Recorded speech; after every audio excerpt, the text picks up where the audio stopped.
आजू दक्ष नगरिया निहाल सखिया, हमर शिव गुरु बर का महान सखिया।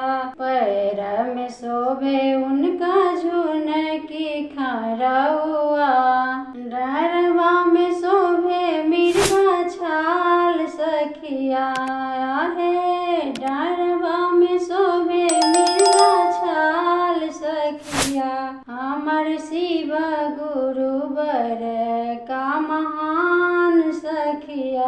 देहिया में शोभे उनका रखिया भभूतिया, गलवा में नागवा के हार सखिया है। गलवा में नागवा के हार सखिया, हमर शिव गुरु बर का महान सखिया।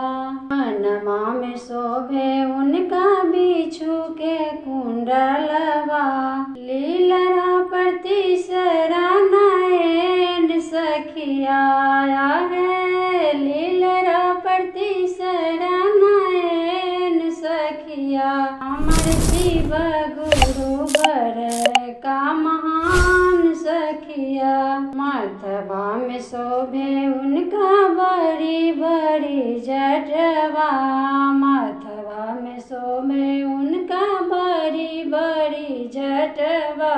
जटवा से बहे गंगा धार सखिया है। जटवा से बहे गंगा धार सखिया, हमर शिव गुरु बर का महान सखिया।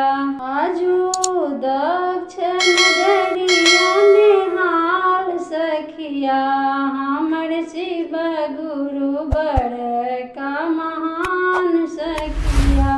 पहिला में दया